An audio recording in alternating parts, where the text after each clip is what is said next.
اور آپ کہتے ہیں اکثر لوگ مسلمان ہو جائیں، ایمان لے آئیں. وَكَأَيٍّ مِّنْ آیَةٍ، اور کتنی ہی نشانیاں ہیں. وَكَأَيٍّ، اور کتنی نشانیاں. وَكَأَيٍّ، اور بہت سی نشانیاں ہیں. دونوں طرح ترجمے ہوئے ہیں اور دونوں ہی صحیح. وَكَأَيٍّ مِّنْ آیَةٍ، اور کتنی نشانیاں ہیں اللہ کے ہونے کی، اسلام کے حق ہونے کی. کتنی نشانیاں ہیں پتے ہیں فی السماوات، آسمانوں میں، والارض، اور زمین میں. کتنی نشانیاں ایسی، کتنی چیزیں ایسی ہیں پتے دیتی ہیں خدا کے. دیکھ کے پتا چلتا ہے کہ جنہوں نے خدا کی آیات کو جھٹلایا ان کے ساتھ کیا ہوا، خدا کے عذاب نے کیسے پکڑ لیا، اللہ کی طرف سے کیسے تباہ کر دیے گئے. کتنی نشانیاں آسمانوں میں اور زمین میں اللہ کے ہونے کی، اس کے عذاب کے آنے کی، ان چیزوں کی. یمرون، کافر پھرتے ہیں، گزرتے ہیں، گھومتے ہیں ان نشانیوں پر، علیہا، ان پر، وہم، اور یہ کافر، عنہا، اللہ کے ان پتوں سے، مورزون، اعراض کرتے ہیں. کافر اس پر دھیان نہیں کرتے. کائنات میں کتنی چیزیں ایسی ہیں جو اللہ کی وحدانیت پر گواہ ہیں.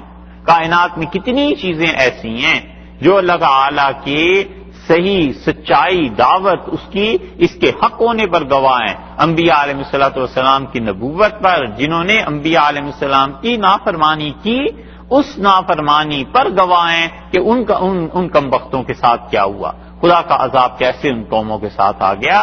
یہ سب جانتے ہیں، پھرتے رہتے ہیں. یمرون علیہا، اس پر پھرتے ہیں. ایک جگہ آیا اللہ تعالیٰ نے فرمایا ہے کہ صبح شام ان قافلوں سے، ان راستوں سے گزرتے ہیں جہاں کبھی خدا کا عذاب آیا تھا. وہم عنہا مورزون، اور یہ بالکل اس کی طرف توجہ نہیں کرتے.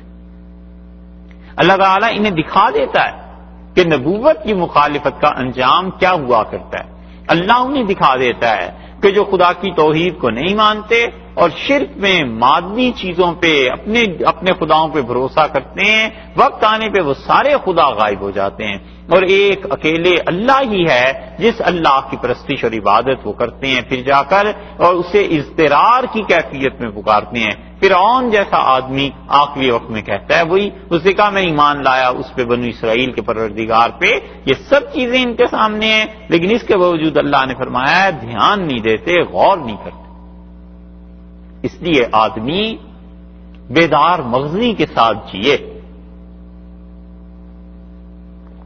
غور کرے، سوچے دنیا کو، اپنے گرد و پیش میں ہونے والے حوادث ان پر غور کرے کہ اس میں اللہ کی قدرت کیا ہے، اللہ کی توحید کیا ہے، نبوت کی مخالفت کا انجام کیا ہے، دنیا کا باطل پنا کیا ہے، دنیا کی بے ثباتی کیسی ہے، اس کائنات میں یہ کیا مجھے اس سے سبق ملتا ہے. مگر افسوس یہ ہے کہ انسان غور نہیں کرتا. صبح حکومت ہوتی ہے اور شام کو وزیر اعظم اور صدر جیل میں بیٹھا ہوا ہے. اس سے بڑھ کر کیا خدا دکھائے کہ دیکھ لو یہ عارضی چیزیں ہیں، کچھ نہیں. اللہ تعالیٰ دکھا دیتا ہے ایک آدمی جس نے خدا کو کچھ دن یاد کیا، اللہ کے دین پہ محنت کرتا رہا. آدمی جاتا ہے، گزرتا ہے کہ یا اللہ اس کو تو گئے ہوئے 800 سال ہو گئے. راضی رحمت اللہ علیہ کو 800 سال ہو گئے گزرے ہوئے. اب بھی لوگ ذکر کرتے ہیں اور کہتے ہیں رحمت اللہ علیہ، اللہ کی رحمت ہو اس پہ. کیوں کہتے ہیں؟ اس لیے کہ اس نے خدا کا کام کیا، خدا نے اس کا نام باقی رکھا. حادثات دیکھتا ہے تو غور نہیں کرتا کہ دنیا کیسی بے ثبات ہے. ایک زلزلہ، ایک سیلاب، ایک جھٹکا کتنے ہزاروں لاکھوں کو زمین کے اندر گاڑ دیتا ہے. ان کی کیسی کیسی تمنائیں ہوں گی، کیسے کیسے پروگرام اور منصوبے بنائے ہوئے ہوں گے کہ فلاں جگہ خریدیں گے، یہ شادی کریں گے، یہاں سے پیسہ آئے گا، یہ ہوگا وہ ہوگا، اور ایک لمحے بھر میں سب چیزیں ملیا میٹ ہو گئیں. یہ سب چیزیں خدا کے پتے دیتی ہیں کہ آدمی سوچے اللہ کی کتنی قدرت ہے، پروردگار کی طاقت ہے، اور وہ نہ چاہے تو ہم کچھ نہیں کر سکتے. اولاد ہوتی ہے، انسان دیکھتا ہے اسے، خوش ہوتا ہے، غور نہیں کرتا کہ یہ اللہ ہی کی چیز ہے، اللہ ہی کے قبضے میں ہے. اگر کہیں میں نے اسے غلط کوئی کام کرا دیا اور کسی غلطی سے اسے غلط لائن پہ چڑھا دیا، یہ تو ایک امانت خدا نے دی ہے، یہ خوش ہونے کی بھی چیز ہے، اور اس سے کہیں زیادہ ڈرنے کی چیز ہے کہ اگر یہ میری اولاد میری تربیت سے خراب ہو گئی تو میں جتنا بھی نیک ہوں گا کہیں یہی مجھے نہ لے ڈوبے، کہیں یہی اولاد خدا کے ہاں میرے لیے پکڑ کا باعث نہ بن جائے۔ فقہا نے ایک مسئلہ لکھا ہے، فقہا لکھتے ہیں کہ نماز میں فرض، واجب اور سنت موقدہ، یہ تینوں نمازیں ایسی ہیں جن میں قیام فرض ہے، کھڑے ہو کے پڑھنا چاہیے۔ فرض بھی کھڑے ہو کے پڑھے، واجب نمازیں بھی۔ واجب نمازیں 7 ہیں، 8 ساری کھڑے ہو کے پڑھے۔ وتر ہے، چھوٹی عید کی نماز ہے، بڑی عید کی نماز ہے، 3 تو یہی ہو گئی۔ نظر ہے کہ اگر یہ میرا کام ہو جائے تو میں اتنے نفل پڑھوں گا، یہ نظر کی نماز بھی واجب ہو گئی نا۔ اسی طرح نفل شروع کر کے توڑ دیے کسی وجہ سے، اچانک توڑنے پڑ گئے تو ان کو دوبارہ پڑھنا اس پہ واجب ہے۔ سجدہ تلاوت واجب ہے، سجدہ صاف جو نماز میں کرتے ہیں یہ واجب ہے، یہ سب واجب نمازیں ہیں نا۔ ایسی سنت موقدہ، ظہر کی 4 سنتیں، رسول اللہ صلی اللہ علیہ وسلم فرض کے علاوہ جو دن اور رات میں 12 رکعتیں پڑھ لیتا ہے، اللہ جنت میں اس کے لیے ایک گھر بنا دیتا ہے۔ حنفی فقہا نے اس فرض کے علاوہ 12 کی تقسیم یوں کی کہ وہ کہتے ہیں 2 صبح کی سنتیں اور 6 ظہر کی نماز میں، 4 فرضوں سے پہلے 4 اور 4 فرضوں کے بعد 2، 8 ہو گئی، اور 2 مغرب کے بعد 10 اور 2 عشاء کے بعد 12۔ وہ کہتے ہیں یہ 12 رکعتیں جو آدمی پڑھ لے، رسول اللہ صلی اللہ علیہ وسلم فرض کے علاوہ 12 رکعتیں پڑھنے والے کے لیے جنت میں ایک گھر بن جاتا ہے۔ فقہا کہتے ہیں ان ساری سنن موقدہ میں قیام فرض ہے مرد اور عورت کے لیے، عذر ہو تو ایک الگ بات، معذور تو کوئی بھی ہو سکتا ہے، کوئی خاتون بھی کوئی مرد بھی۔ اور اس کے بعد وہ کہتے ہیں کہ اگر کسی آدمی کی بیوی یہ فرض، واجب یا سنت موقدہ بیٹھ کر پڑھتی رہی تو اس کی نماز نہیں ہوگی، کیونکہ قیام فرض تھا نا، اس نے فرض کو چھوڑ دیا، جیسے وضو فرض تھا، جیسے کپڑوں کا پاک ہونا فرض تھا، جیسے جگہ کا پاک ہونا فرض تھا، ایسے یہ بھی فرض تھا قیام۔ اور پھر وہ کہتے ہیں کہ اگر اس کی نماز نہ ہوئی تو اس کے نہ ہونے کا عذاب اس کے شوہر کو بھی ملے گا، کیونکہ اس نے کیوں اس کی تعلیم کا بندوبست نہیں کیا۔ چاہیے تھا کہ اپنی بیوی کو یہ مسئلہ بتاتا، بیٹے تھے تو والدہ کو مسئلہ بتاتے، بھائی تھے بہنوں کو یہ مسئلہ گھر جا کے بتاتے کہ نماز جو ہے اس میں یہ چیزیں فرض ہیں، ایسے پڑھا کریں۔ عورتیں کئی مرتبہ فرض نماز کو شروع کرتی ہیں، 2 رکعتیں کھڑے ہو کے پڑھ لی، پھر باقی 2 بیٹھ کے پڑھ لی۔ بھی کیوں؟ صرف سستی ہے، یہ نہیں ہے کہ وہ اتنی دیر کھڑی نہیں ہو سکتی، کھڑی ہو سکتی ہیں، سستی ہے، مسئلے سے ناواقفیت، یہ سب اللہ کی نشانیاں کہ اللہ تعالی نے جتنا کسی کو اختیار دے دیا ہے، جتنا اس کائنات میں بیدار مغزی دی ہے، سوچے کہ یہ دنیا میں زندگی کوئی کھیل تماشے کی چیزیں نہیں ہیں کہ میں جو چاہے کر لوں اور بغیر سوچے زندگی گزار لوں، سوچ سمجھ کے زندگی گزارنی ہے۔ اللہ کن کن چیزوں میں اپنی نشانیاں دکھاتا ہے، پتے دکھاتا ہے، علم کی ترغیب دیتا ہے، اس لیے یہاں پر فرمایا ہے کہ دیکھیے کتنی نشانیاں میری ذات کی، میری توحید کی، رسالت کی، اسلام کی، شریعت کی، کافر دیکھتے ہیں، وَهُمْ عَنْهَا مُعْرِضُونَ، اور بالکل عقل سے کام نہیں لیتے، سوچ سے۔ وَمَا يُؤْمِنُ أَكْثَرُهُمْ، اور ان مشرکوں کی اکثریت ایمان نہیں لاتی باللہ، اللہ پر، الا مگر وَهُمْ مشرکون، وہ مشرک بھی ہوتے ہیں، ان کی اکثریت اللہ کو نہیں مانتی، مشرکوں کی، شرک کرنے والوں کی، مگر ساتھ شرک بھی کرتے ہیں، یعنی مانتے بھی ہیں شرک بھی کرتے ہیں۔ مشرک جو ہے اور کافر، اس میں فرق ہے نا، کافر تو سرے سے خدا کا انکار کرتا ہے، مشرک اللہ کی ذات اور صفات کو مان کر پھر شرک کرتا ہے کہ اللہ کی ذات ہے لیکن فلاں اس کا شریک ہے، اللہ تعالیٰ کی ذات ہے، فلاں اس کی فلاں صفت کا مالک ہے، الیعوذ باللہ، یوں شرک کرتے ہیں۔ اللہ نے فرمایا ان میں سے لوگوں کی اکثریت یقین نہیں رکھتی، بہت سے لوگ اللہ پر، مگر اس کے ساتھ ساتھ شرک بھی کرتے ہیں، اس کے ساتھ ساتھ اللہ کے علاوہ دوسروں کو پکارتے ہیں۔ حضرت نے شاہ عبد القادر صاحب رحمۃ اللہ علیہ نے اس پہ لکھا ہے فائدہ اس کا، اور فرماتے ہیں یعنی منہ سے سب کہتے ہیں کہ خالق مالک سب کا وہی ہے، پھر اوروں کو پکڑتے ہیں۔ منہ سے سب کہتے ہیں کہ اللہ وہی ہے، ایشور، بڑی ذات، خالق وہ ہے، مالک وہ ہے، اور پھر اس کے بعد کیا کرتے ہیں؟ اوروں کو پکڑ لیتے ہیں۔ یعنی جب کوئی مصیبت تکلیف آئی چلے گئے اللہ کا شریک کسی کو بنا لیا۔ صاحب المعانی رحمت اللہ علیہ نے اس پہ لکھا ہے کہ یہ ان لوگوں کو سوچنا چاہیے جو قبروں کی پرستش کرتے ہیں اور جو نظر مانتے ہیں اللہ کے علاوہ دوسروں کے لیے، اس لیے کہ نظر عبادت ہے۔ ایک آدمی کہتا ہے کہ میں اللہ کے لیے ایک جانور ذبح کروں گا، یہ اس کی نظر ہے، یہ پورا کرے گا، اللہ کے ہاں ثواب پائے گا۔ اللہ نے ایمان والوں کی بہت عالی صفات میں یہ چیز گنوائی ہے کہ یوفون بالنظر، ایمان والے وہ ہیں جو اپنی نظر کو پورا کرتے ہیں۔ نظر یہی تھوڑا ہے کہ آدمی کہے کہ فلاں مریض کو شفا ہو گئی تو میں اس کے لیے ایک جانور ذبح کروں گا۔ نظر یہ بھی ہے کہ کوئی کام نہیں ہے بظاہر، کوئی مریض نہیں، کوئی امتحان نہیں، آدمی دل میں اپنے آپ سے ہی نظر کر لیتا ہے اور کہتا ہے اللہ تیری راہ میں ایک جانور ذبح کروں گا۔ یہ نظر اپنی پوری کرتا ہے، بہت بڑی صفت ہے اس کی، بہت بڑی نیکی ہے اس نے اللہ کی راہ میں کی، اور اللہ تعالیٰ نے تعریف کی ہے کہ ہمارے بندے وہ ہیں جو نظر مان لیں پھر اسے پورا کرتے ہیں۔ تو یہ نظر عبادت ہوئی نا، یہی عبادت کسی غیر کی کر دے گا۔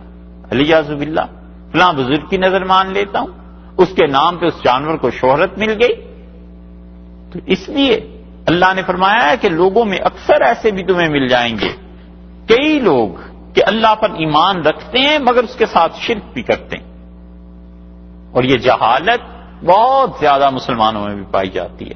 افامنو، کیا یہ لوگ ایمان لائیں گے؟ کیا نہ ڈر ہو گئے ہیں؟ کیا انہیں کوئی خوف نہیں رہا؟ کیا مطمئن ہو گئے ہیں، امن میں آ گئے ہیں؟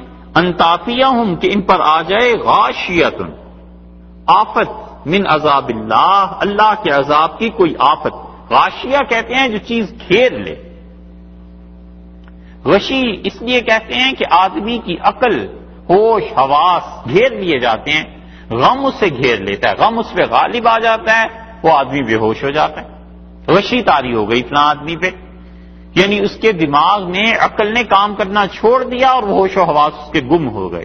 اللہ تعالیٰ نے فرمایا کہ کیا یہ مطمئن ہو گئے ہیں کہ ان تاتیہم غاشیۃ من عذاب اللہ، خدا کا عذاب آ کر انہیں گھیر لے، خدا کا عذاب ان کے ساتھ آ کر چمٹ جائے، ایک آفت آ جائے ان پر اللہ کے عذاب کی جنہیں ڈھانپ لے، او تاتیہم الساعۃ، یا آ جائے ان کے پاس قیامت، بغتتاً، اچانک قیامت آ جائے، وہم لا یشعرون، اور انہیں پتہ بھی نہ چلے۔ کیا اتنے نہ ڈر ہو گئے ہیں لوگ خدا سے کہ خدا کا عذاب آ جائے، قیامت آ جائے، عذاب بھی ایسا جو گھیر لے، یعنی یہ ہاتھ پاؤں بھی نہ مار سکے، ایسا بے بسی کا عذاب بھی آ جاتا ہے۔ پانی کا عذاب آ جاتا ہے، ایک دم سے پانی آ گیا، مر جاتا ہے آدمی، کیا ہاتھ پاؤں مارے۔ ہمارے زمانے میں تو بجلی بھی ایسی آ گئی، کرنٹ کبھی کبھی لگتا ہے بعض لوگوں کو، بس کیا ہاتھ پاؤں اس نے مارنے، اب اس عذاب سے کیسے جان چھڑا سکتا ہے۔ اللہ نے فرمایا ہماری پکڑ آ جائے ایک دم سے، عذاب جب ڈھانپ لے اسے، ہلنے نہ دے اپنی جگہ سے، یا قیامت آ جائے، کیا لوگ اتنے بے خوف ہو گئے وہم لا یشعرون، اور انہیں سمجھ بھی نہ آئے کہ یہ کیا چیز آ گئی ہے۔ اس لیے کہ خدا کبھی کبھی ایسے بھی پکڑ لیتا ہے، اسی لیے حدیث میں آیا ہے کہ ناگہانی موت سے اللہ کی پناہ مانگو، کہ اچانک جو موت آ جاتی ہے نا، رسول اللہ صلی اللہ علیہ وسلم اللہ کی پناہ مانگو اس سے۔ کوئی آدمی بیمار ہوتا ہے، گناہ جھڑتے ہیں، اللہ سے معافی مانگ دیتا ہے، توبہ کی توفیق ہو جاتی ہے، چلیے تدریجاً موت آ گئی، گھر والوں کا بھی ذہن تیار ہو جاتا ہے، ڈاکٹر بھی بتاتے رہتے ہیں کہ جناب یہ حالت ہے، یہ حالت ہے، تو آدمی سوچ ہی رہا ہوتا ہے کہ اب افسوس آخری وقت آ گیا ہے، اور کبھی اچانک خبر ملے کسی کو کہ فلاں مر گیا ہے، کیسا شدید دھچکا لگتا ہے کہ یہ کیا ہو گیا۔ یہ اچانک موت جو ہے یہ ایسے بھی ہو جاتی ہے، اور کبھی کبھی ایسے بھی ہوتا ہے کہ اللہ کے اچھے بندے جنہوں نے زندگی خدا کی اطاعت میں گزاری ہوتی ہے، اللہ کے ساتھ تعلق ہوتا ہے اپنے درجے کا. اللہ ہی نہیں چاہتا کہ انہیں کوئی جان نکلنے میں تکلیف ہو، بس ایک دم سے چل بس. اللہ کے ساتھ تعلق کی وجہ سے وہ چیز الگ ہے، وہ چیز تو بہت بڑی ہے کہ خدا تعالیٰ نے اسے کسی تکلیف میں مبتلا ہی نہیں فرمایا. اور ایک دوسری چیز ہے کہ زندگی ساری غفلت میں گزری ہوئی ہو اور توبہ تک کی توفیق نہ ملے. اللہ تعالیٰ نے فرمایا فآمنوا، اتنے نڈر ہو گئے ہیں، انہیں ذرا خوف خدا کا نہیں رہا، شرک کرتے ہیں اللہ کے ساتھ. آپ صاف کہہ دیجئے قل ھذہ سبیلی، یہ ہے میری راہ، یہ توحید کی انہیں دعوت دیجئے. انہیں کہیے اللہ کو ایک ماننا، خدا کی توحید پہ عمل کرنا، اس کتاب کو پڑھنا، اسلام، شریعت. ھذہ سبیلی، یہ میری راہ ہے. ادعو الی اللہ، اور میں دعوت دیتا ہوں اور میں بلاتا ہوں اللہ کی طرف. صرف یہی نہیں کہا کہ یہ میری راہ ہے اور اس کے مطابق زندگی گزاروں گا، اس کے ساتھ فرما دیا ادعو الی اللہ، میں اللہ کی طرف دعوت دیتا ہوں، اللہ کی طرف بلاتا ہوں. اسی لیے تبلیغ کا کرنا ہر مسلمان کے لیے فرض ہے، ہر مسلمان کے لیے فرض رکھا ہے. تبلیغ کے ذرائع الگ ہیں، وہ الگ چیز ہے، لیکن نفس تبلیغ ہر آدمی کے لیے فرض عین ہے. یہ اس آیت میں فرمایا ادعو الی اللہ، یہ میری راہ ہے اور میں اللہ کی طرف بلاتا ہوں. ایک آدمی تعلیم کے ذریعے خدا کی طرف بلاتا ہے، ایک آدمی مسجد بناتا ہے، یہ بھی خدا کی طرف دعوت ہے. ایک آدمی جماعت میں نکل جاتا ہے، لوگوں کو اللہ کی طرف بلاتا ہے، یہ بھی خدا کی دین کی طرف بلانا ہے. ایک آدمی کچھ نہیں کرتا، زندگی بھر بیٹھ کے علمی کام کرتا رہتا ہے، تحقیق، تصنیف، ان چیزوں میں لگا رہتا ہے، وہ بھی اللہ کی طرف بلا رہا ہے. ایک آدمی زندگی بھر کہیں نہیں نکلا، آیا گیا نہیں، پڑھا ہے پڑھایا نہیں، فتوے کا کام کرتا رہا، یہ بھی اللہ ہی کی طرف بلانا ہے. یہ سب چیزیں دعوت کی. مسلمان بغیر تبلیغ کے رہ ہی نہیں سکتا، ہو ہی نہیں سکتا. یہ اللہ نے اس کی ذمہ داری لگائی ہے. ہاں ذرائع اس کے مختلف رکھیں. ایک آدمی حلال کا پیسہ کماتا ہے تاکہ میں اپنی اولاد کو حلال کا رزق کھلاؤں اور ان بچوں کو اللہ کے دین پہ قائم رکھوں، یہ بھی اس کی دین کی تبلیغ ہے. چاہے وہ صرف اپنی بیوی کو تبلیغ کرتا ہے یا چاہے 2-3 بچے جتنے اللہ نے اسے دیے ہیں ان کے دین کو محفوظ رکھتا ہے، یہ بھی دین کی ایک تبلیغ ہے. کہ کہیں ایسے نہ ہو میری اولاد کفر میں چلی جائے، میرا محلہ کفر میں چلا جائے، میرا شہر کفر میں چلا جائے. ایک بادشاہ وقت ہے، حاکم ہے، وہ اچھی چیزیں اپنی رعایا پر نافذ کر دیتا ہے کہ اسلام کے مطابق تمہیں انصاف ملے گا. اسلام کی یہ حد جاری کر دیتے ہیں، اسلام کا یہ معاشی نظام ہے تاکہ لوگ ملک میں حرام نہ کھائیں، سود نہ کھائیں اور لوگ حلال کا مال کھائیں. یہ اس کی تبلیغ. اس لیے مسلمان کوئی صورت نہیں ہے اس کے باقی رہنے کی، یہ فرض ہے. جیسے نماز، روزہ، حج اور زکوٰۃ اپنی اپنی شرائط کے ساتھ فرض ہیں، ایسے ہی تبلیغ کرنا، اللہ کے دین کی طرف بلانا لوگوں کو، جو اس کے دائرہ اختیار میں ہے وہ چیزیں اس پہ فرض ہیں. قل ھذہ سبیلی، کہہ دیجئے یہ خدا کی توحید کی میں تمہیں دعوت دیتا ہوں. ادعو الی اللہ، اللہ کی طرف تمہیں بلاتا ہوں، میں اس چیز پہ قائم. اور یہ نہیں ہے کہ اللہ کی طرف بلا رہا ہوں تو بغیر کسی دلیل کے، علی بصیرت، میں دلیل کے ساتھ اس پہ قائم ہوں، سوچ سمجھ کے اس راستے کو اختیار کیا ہے، اندھوں کی طرح نہیں کر لیا کہ محض سنی سنائی باتوں پہ میں نے اعتبار کر لیا. آپ کہیے علی بصیرت، میں دلائل کے ساتھ قائم. اور اس میں بہت بڑی تعریف ہے اللہ کے ان بندوں کے لیے جو کافروں کا مقابلہ دلائل سے کرتے ہیں. بہت سے اللہ کے اچھے بندے ایسے بھی ہوتے ہیں جو اپنے نفس کے لیے نہیں لڑتے. کہیں کوئی بدعتی مل گیا، کوئی کافر مل گیا، کوئی مشرک، کوئی مرزائی، کوئی اس قسم کا آدمی، تو وہ دلائل کے ذریعے اسے سمجھانے اور قائل کرنے کی کوشش کرتے ہیں کہ بھائی یہ دین اس وجہ سے باطل ہے، اور میں جو رسول اللہ صلی اللہ علیہ وسلم کو آخری نبی مانتا ہوں اس وجہ سے مانتا ہوں. علی بصیرت، یہ ہے وہ چیز کہ میں تو دلیل کے ساتھ قائم ہوں خدا کی توحید پہ، تم شرک میں جس دلیل سے قائم. میرے پاس تو رسول اللہ صلی اللہ علیہ وسلم کا آخری نبی ہونے کی دلیل ہے، تمہارے پاس کیا دلیل ہے؟ میں تو نبی کریم صلی اللہ علیہ وسلم کو آخری معصوم آدمی مانتا ہوں، اور ان کے بعد کوئی معصوم اس امت میں پیدا نہیں. ائمہ کے معصوم ہونے کا عقیدہ غلط ہے. میں کس کو بھی نہیں معصوم مانتا، ہر ایک سے غلطی ہو سکتی ہے، ہر ایک صحیح کام کر سکتا ہے، بس رسول اللہ صلی اللہ علیہ وسلم آخری ہستی تھے جن سے غلطی نہیں ہوئی، اللہ نے انہیں محفوظ رکھا تھا، معصوم بھیجا تھا، میں اس عقیدے کو ان کے علاوہ کسی کے لیے نہیں مانتا۔ تو یہ آدمی جو دلائل قائم کرتا ہے یہ ہے اعلیٰ بصیرت۔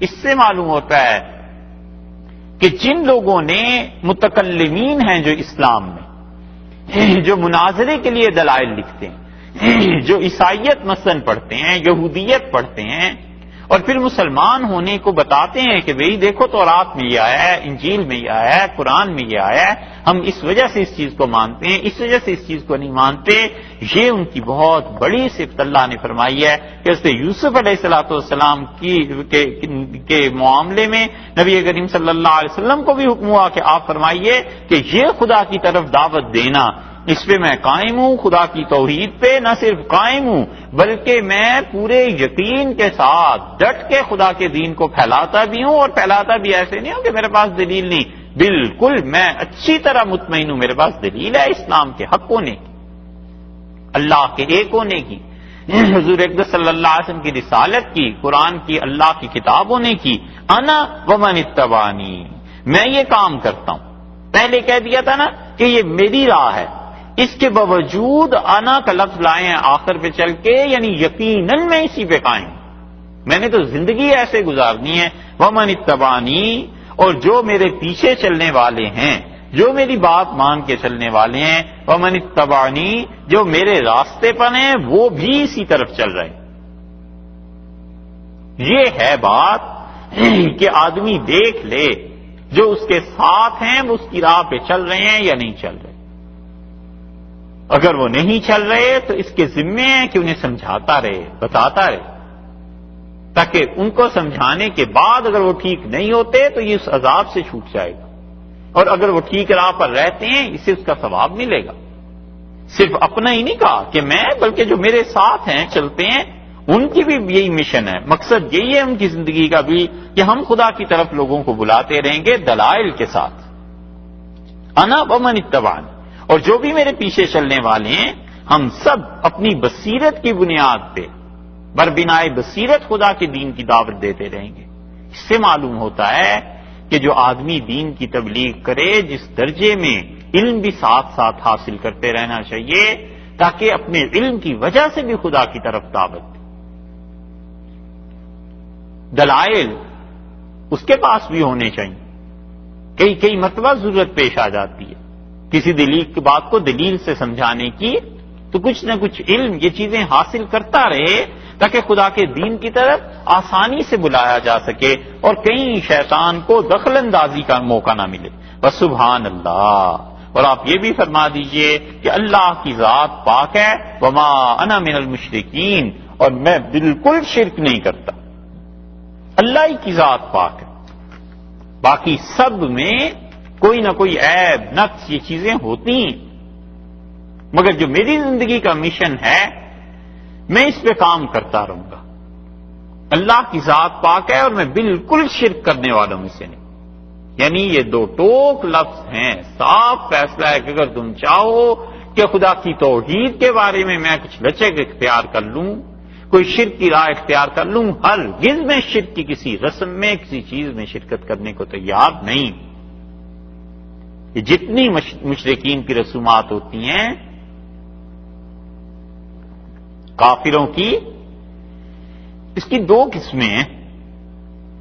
ایک قسم تو وہ ہے جو ان کے ہاں قومی تہوار ہوتے ہیں، عیسائیوں کے ہاں، یہودیوں کے ہاں، ہندوؤں کے ہاں، اور قومی تہوار جو ہیں ان میں شرکت اپنی قوم کے حساب سے ہر ایک کا اپنا فعل ہے، اس پہ کچھ نہیں، اس میں اگر کوئی شرک کفر کی چیز نہیں ہے، اسلام کی تضحیق نہیں ہے، تو نیشنل ڈے آ گیا کسی کا، نیشنل ڈے میں سارے لوگ مناتے ہیں، اس نے بھی منا لیا، بس نیشنل ڈے آ گیا تو پورے امریکہ میں یہ ہوا کہ گھروں پہ جھنڈے لہرا دو، اس نے بھی لہرا دیا۔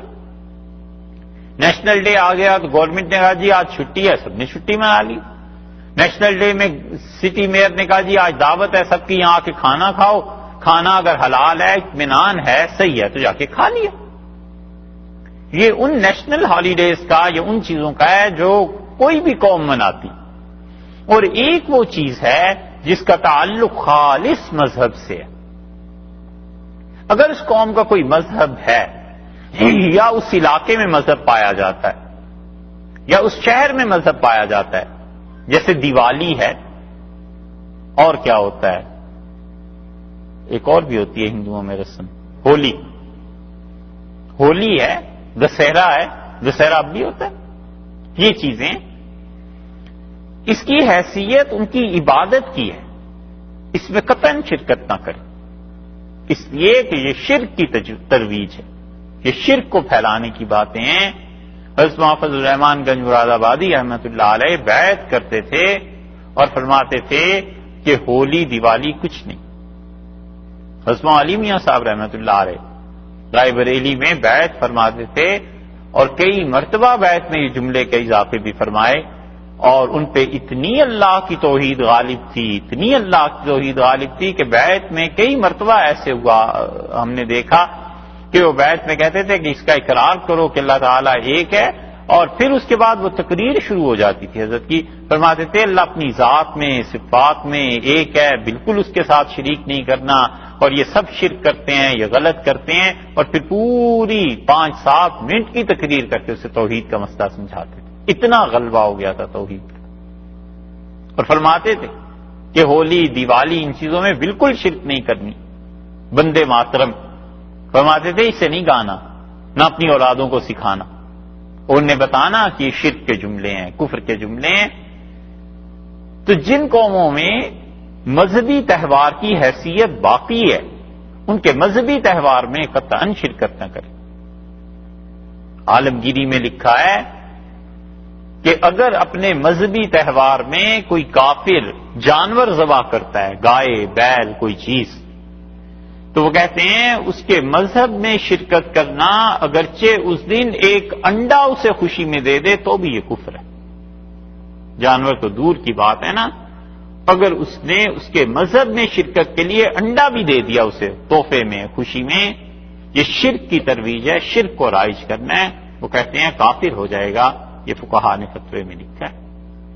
اس لیے مسلمان جن شرکیہ رسومات میں دھڑلے سے شرکت کرتے ہیں اور کوئی انہیں احساس نہیں ہوتا کہ کیا ہو رہا ہے، یا خدا کی صفات، خدا کی ذات کے بارے میں تہمت لگ رہی ہے، حیرت ہوتی ہے کہ پھر بھی مسلمان ہی رہتے. اس لیے اللہ نے فرمایا آپ صاف کہیے وما انا من المشرکین، میں بالکل شرک کرنے والوں میں سے نہیں. سیدنا مسیح علیہ الصلوۃ والسلام کو خدا کا شریک ٹھہرانا، ایسی تقریبات میں شرکت کرنا جس میں صاف شرک ہوتا اور اس پہ رضامندی کا اظہار کرنا اس معاشرے میں بڑی خطرناک چیز ہے. صاف بچوں کو سکھانا چاہیے کہ اللہ کی ذات اپنی ذات میں اور اپنی صفات میں وہ اکیلا ہے، کوئی اس کا شریک نہیں. خاص طور پہ بچوں کو اس شرک کی نفی سکھانی چاہیے کہ جس معاشرے میں رہتے ہو یہاں خدا کے ساتھ شرک ہوتا ہے.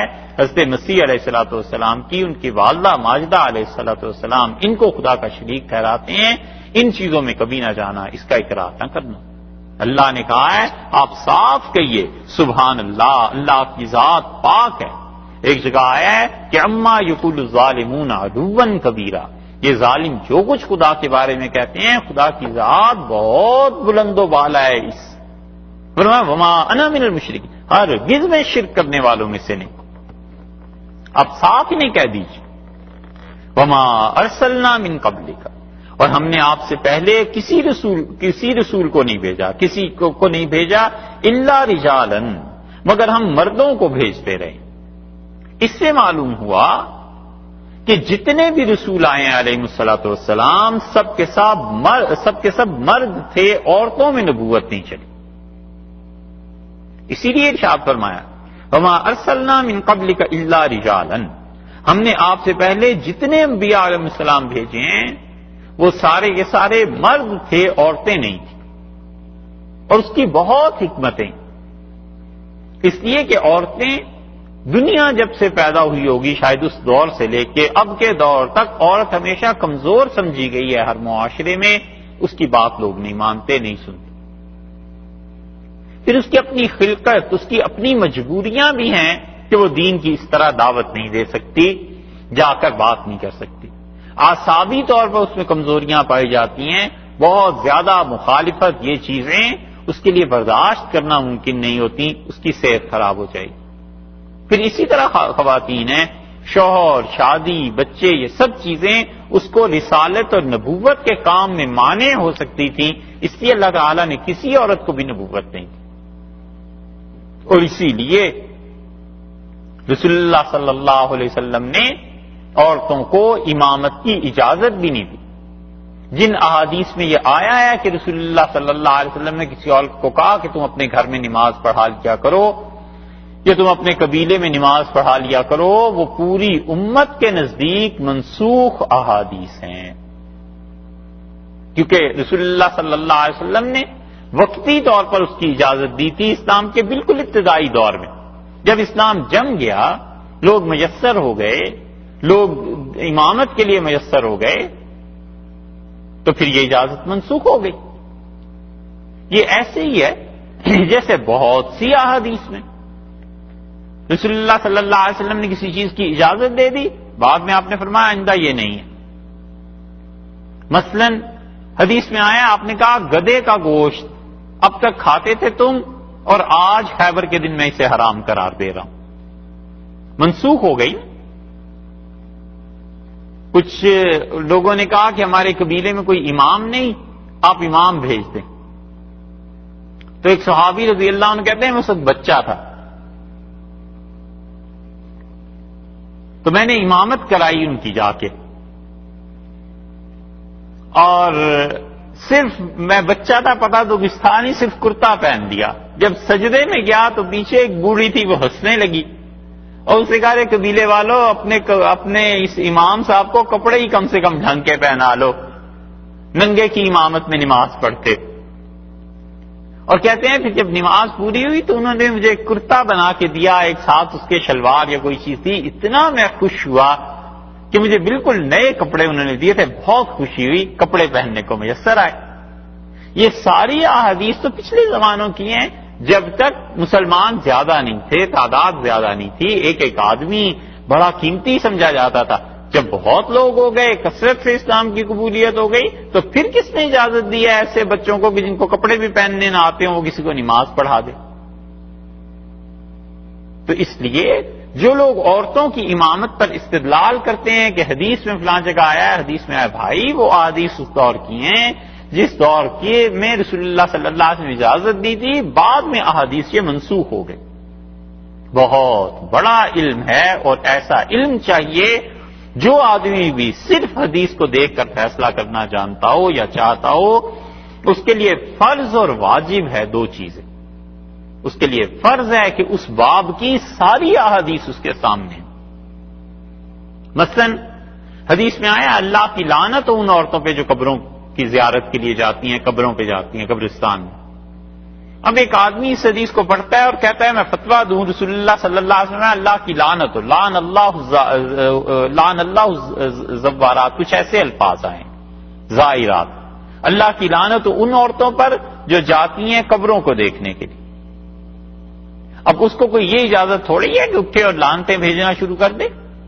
قبروں کے باب میں قبروں کی زیارت کو کون جا سکتا ہے، کون نہیں جا سکتا، اس کی جتنی احادیث جس کتاب میں آئی ہیں وہ اس کی نظر میں ہوں، پھر وہ بتائے کہ اس حدیث میں یہ آیا ہے، پھر اس کی بات ماننے کی ہے ایک، اور دوسرے سے یہ پتا ہونا چاہیے کہ یہ حدیث کس دور کی ہے، کیا اس کی کینسلیشن کے لیے کوئی اور حدیث تو نہیں آ گئی۔ اب مثلا یہی عورتوں کی قبر کا مسئلہ آ گیا۔ رسول اللہ صلی اللہ علیہ وسلم نے خیبر کے بعد جب لوگوں سے شرک، کفر، اس قسم کی چیزوں کی نکل گئی تھی بات، اور طبعا نفرت پیدا ہو گئی تھی ان میں، نبی کریم صلی اللہ علیہ وسلم فرمایا میں اب تک تمہیں روکا کرتا تھا کہ قبروں میں نہ جایا کرو، الآن فزوروہا، اب میں تمہیں اجازت دیتا ہوں قبرستانوں میں جایا کرو، فإنہا تذکرکم بالآخرہ، اس سے تمہیں آخرت کی یاد آئے گی، تم لوگ نیکی کی طرف، یعنی آخرت کو یاد کرو گے تو نیکی کی طرف آؤ گے۔ محدثین نے کہا اس میں رسول اللہ صلی اللہ علیہ وسلم نے یہ نہیں کہا کہ عورتیں نہ جائیں، اکابر احناف جو تھے حنفی فقہا بڑی چوٹی کے، انہوں نے کہا اس حدیث سے معلوم ہوتا ہے عورتیں اور مرد سب قبرستان جا سکتے ہیں۔ ہاں وہ کہتے تھے کہ عورتوں کا نہ جانا اس لیے مناسب ہے کہ جا کر رونا دھونا بین یہ بدعات اس میں نہ پڑیں، اس وجہ سے تم لوگوں کو باقی فرض کر لو کسی ضرورت سے جانا ہی ہے۔ امریکہ میں انگلینڈ میں بہن رہتی ہے، بھائی سے بیٹے سے کسی سے بڑی محبت ہے، اور جب پہنچی اپنے ملک میں تو اسے پتا چلا بھائی کا انتقال ہو گیا، فلاں کا انتقال ہو گیا۔ اب اس صورت میں بے قراری ہے، وہ اس کی زیارت قبر دیکھنا چاہتی ہے، لے جایا جائے اسے قبر پہ، بشرطے کہ وہ شریعت کے خلاف کوئی حرکت نہ کرے۔ تو رسول اللہ صلی اللہ علیہ وسلم نے اس کی اجازت دے دی تھی آخر کو۔ اس لیے جو بھی حدیث کا حوالہ دیتا ہے اس کے لیے دونوں چیزوں کا علم نہایت ضروری فرض ہے۔ ایک تو اسے ساری حدیث پتا ہو، اس کی نظر میں ہو کہ کس حدیث میں کیا آیا ہے، اور اسے پتا ہو کہ یہ حدیث جس کو میں کہہ رہا ہوں یہ منسوخ نہیں۔ اس لیے ابو داؤد کی صرف ایک روایت، ایک آدھ دو چار حدیثوں کو لے کے کہنا کہ جی عورتیں امامت کیا کریں اور عورتوں کے لیے امامت حدیث میں آ گئی ہے، اللہ کے بندو وہ احادیث تو منسوخ ہو گئی۔ یہ تو ایسے ہی ہے جیسے کل کوئی آدمی شراب پینا شروع کر دے اور وہ کہے کہ احد کے میدان میں صحابہ کرام رضی اللہ عنہ گئے تھے اور ان میں سے بعض نے شراب پی ہوئی تھی، یہ تو حدیث میں آیا، پھر منع کیسے ہو گئی؟ اور زیادہ ہی ہماری طرح پڑھا لکھا ہو تو وہ کہے دیکھو رسول اللہ صلی اللہ علیہ وسلم 13 سال تو وہ تھے مکہ مکرمہ کے، 4 سال احد کے، تو 17 سال ہو گئے تھے شراب پیتے تھے سارے لوگ، تم کہتے ہو حرام ہے، یہ کیسے احد میں لوگ شراب پیتے؟ یہ ساری حرکتیں اس طرح کی ہیں جب آدمی اس اساتذہ کے بغیر ان چیزوں میں جا پڑتا ہے اور اس کے سر پہ کوئی نہیں نہ ہوتا چھوٹا بڑا جس سے وہ پوچھے کہ حضرت یہ حدیث آئی ہے، یہ مسئلہ سمجھاؤں، آپ بتائیں کوئی ٹھیک ہے نہیں ٹھیک، اس کو بتاؤں لوگوں کو نہ بتاؤں۔ یہ جب کوئی چھوٹا بڑا نہیں ہوتا سر پہ تو پھر اسی طرح اجتہاد کی اجازت مل جاتی، پھر جو مرضی کرے، پھر چاہے اسے حدیث پڑھ کے کچھ پتہ چلے نہ چلے، ایسے ہی ہوتا ہے۔